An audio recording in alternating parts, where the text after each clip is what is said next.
नमस्कार दोस्तों, जय हिंद जय भारत। मैं हूं CL Saini, CDERK Saini BEd classes में आप सभी का हार्दिक स्वागत है, अभिनंदन है।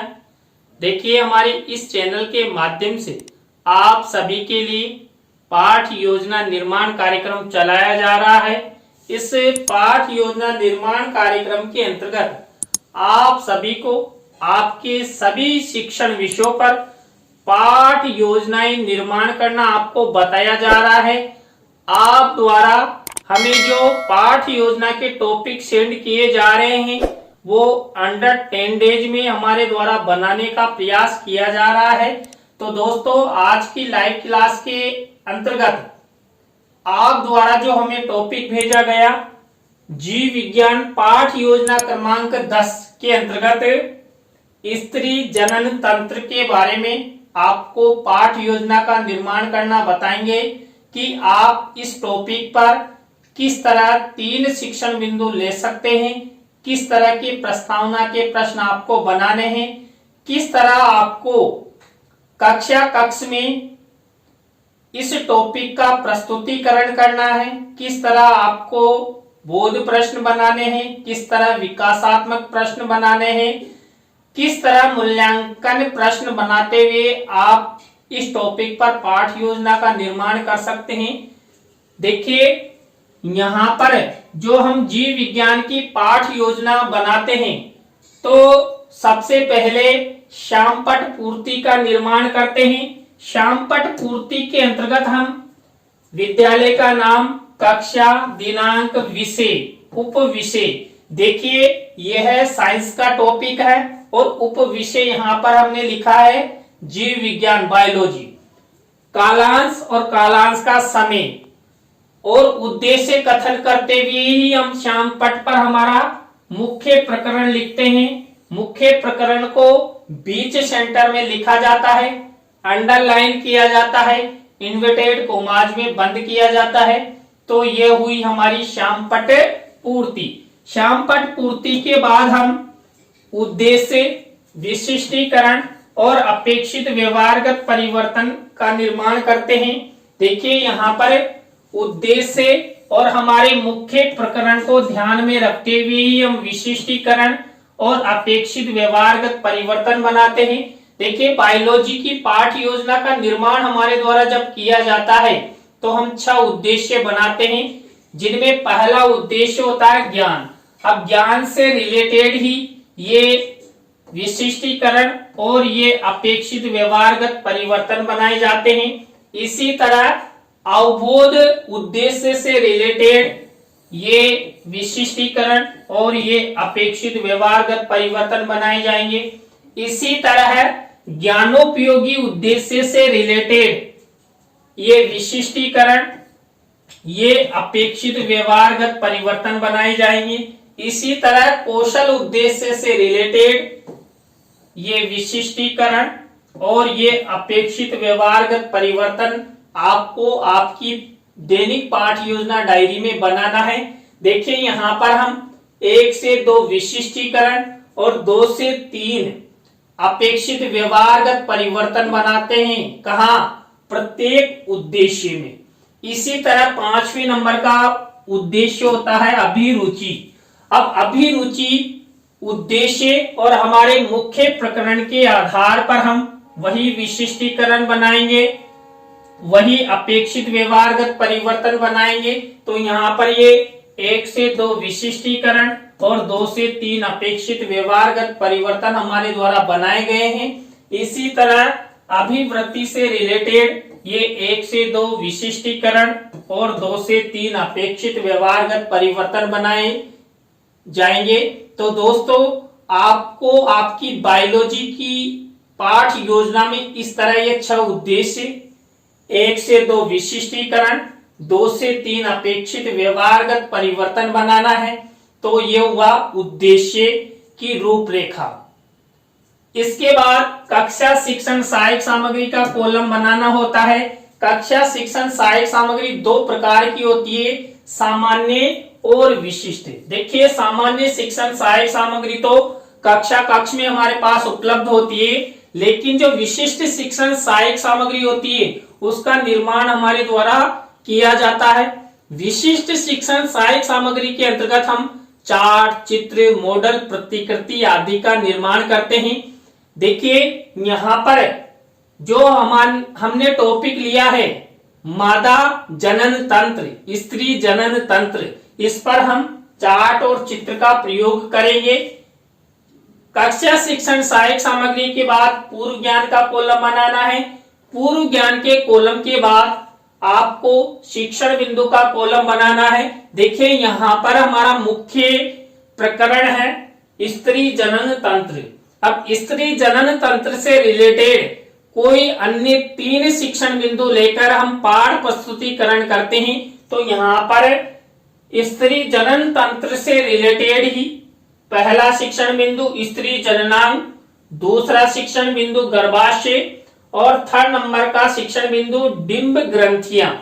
इन तीनों शिक्षण बिंदुओं के आधार पर हम यहाँ पर पाठ योजना का निर्माण करना आपको बताएंगे।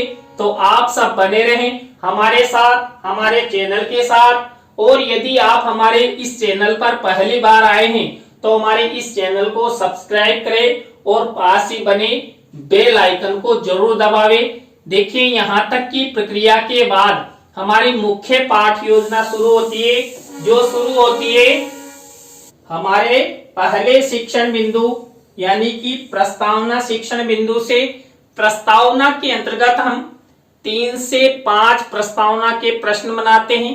प्रस्तावना के प्रश्नों में तारतम्यता होती है, जिगजैग होता है, उत्तरों से ही प्रश्न बनाए जाते हैं। प्रस्तावना के प्रश्न सरल से कठिन की ओर शिक्षण सूत्र पर आधारित होते हैं, छात्र छात्राओं के पूर्व ज्ञान पर आधारित होते हैं। छात्र छात्रा इन प्रश्नों के उत्तर आसानी से दे सके, इस प्रकार के प्रश्न प्रस्तावना शिक्षण बिंदु के अंतर्गत बनाए जाते हैं। देखिए यहाँ पर स्त्री जनन तंत्र इस मुख्य प्रकरण पर मैंने प्रस्तावना के प्रश्न कैसे बनाए। यहाँ पर पहला प्रश्न है संसार का सबसे बुद्धिमान प्राणी किसे माना जाता है? तो उत्तर मिला मानव। अब इसी उत्तर से हमारा नेक्स्ट प्रश्न बनेगा मानव अपनी पीढ़ी को आगे बढ़ाने हेतु क्या करता है? बच्चे पैदा करता है, संतान की उत्पत्ति करता है। अब इसी उत्तर से हमारा नेक्स्ट प्रश्न बनेगा बच्चे पैदा करने की प्रक्रिया में मुख्य रूप से कौन कौन भाग लेते हैं? तो यहाँ पर पुरुष और महिला यानी नर और मादा। अब इसी उत्तर से हमारा नेक्स्ट प्रश्न बनेगा पुरुष और महिला यानी नर और मादा मिलकर निषेचन की प्रक्रिया किनके द्वारा करते हैं? तो यहाँ पर जनन अंगों के माध्यम से ये निषेचन की प्रक्रिया अपनाते हैं।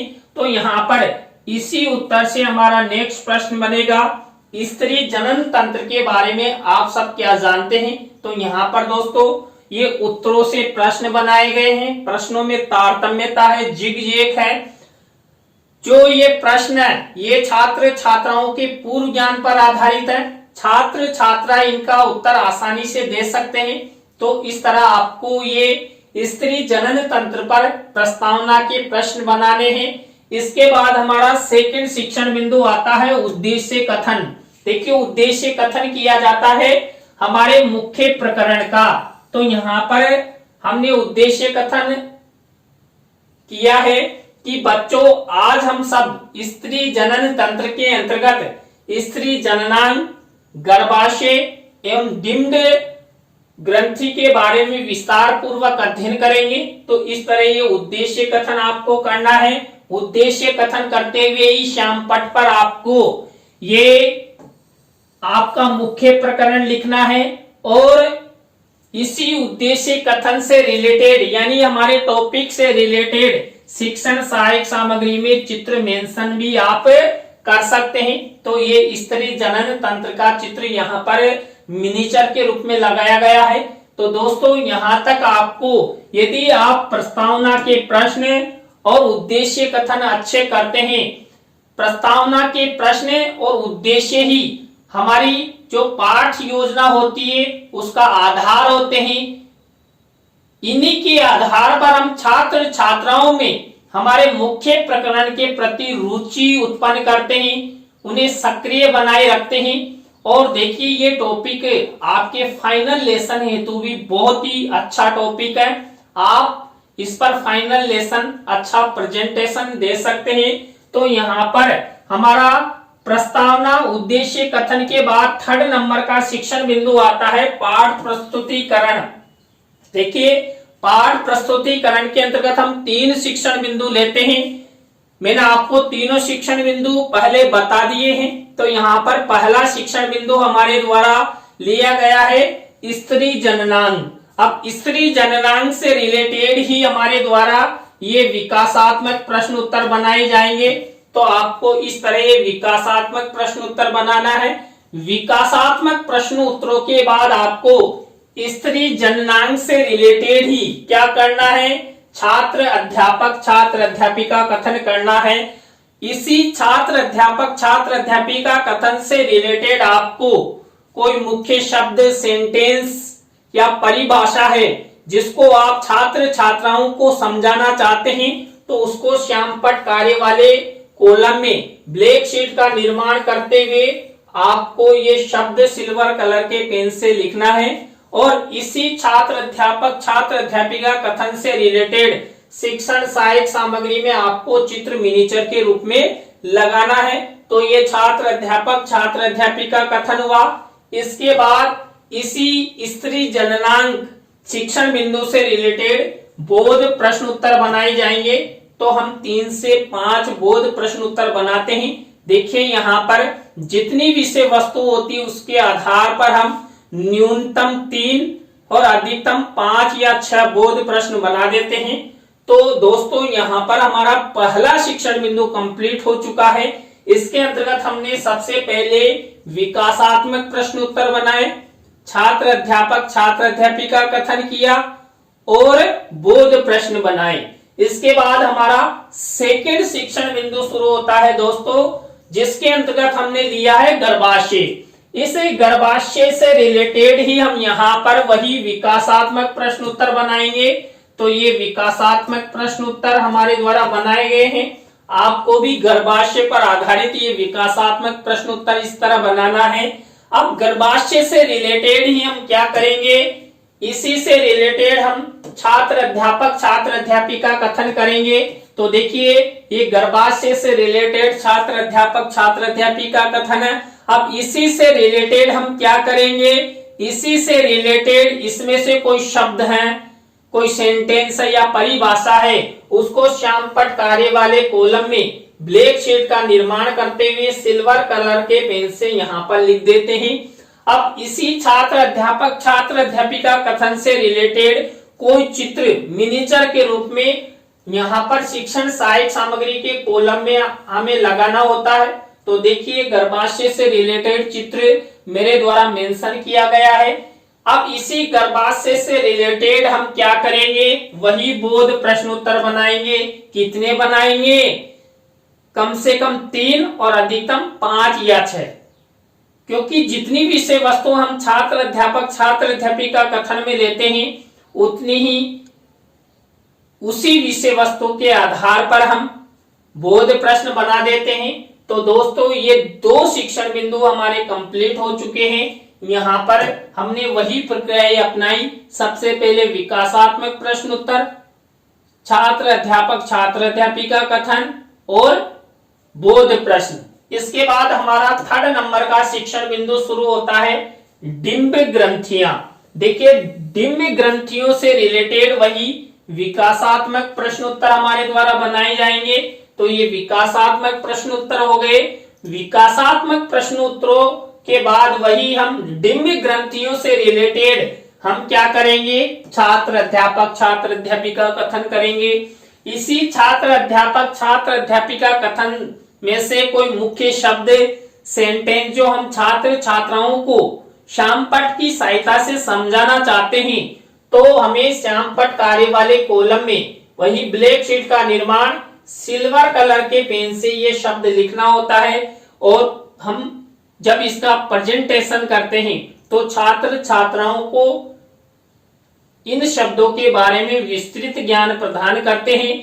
अब इसी डिंब ग्रंथियों से रिलेटेड छात्र अध्यापक छात्र अध्यापिका कथन से रिलेटेड शिक्षण सहायक सामग्री के कॉलम में हम क्या करते हैं, चित्र मिनिएचर के रूप में लगाते हैं। तो दोस्तों इस तरह ये आपको छात्र अध्यापिका कथन करना है। अब इसी डिम्ब ग्रंथियों से रिलेटेड हम क्या करेंगे, बोध प्रश्न उत्तर बनाएंगे। तो वही 3 से 5 बोध प्रश्न उत्तर हमारे द्वारा बनाए जाते हैं। तो दोस्तों यहाँ पर हमने 3 शिक्षण बिंदु कंप्लीट कर लिए हैं। इन तीनों शिक्षण बिंदुओं में हमने वही प्रक्रिया अपनाई, विकासात्मक प्रश्न उत्तर, छात्र अध्यापिका कथन और बोध प्रश्न। तो दोस्तों आपको भी यदि आप बायोलॉजी के कोई से भी टॉपिक पर लेसन प्लान बनाना चाहते हैं तो इस तरह आपको मुख्य प्रकरण से रिलेटेड 3 टॉपिक लेकर आपको लेसन प्लान बनाना है।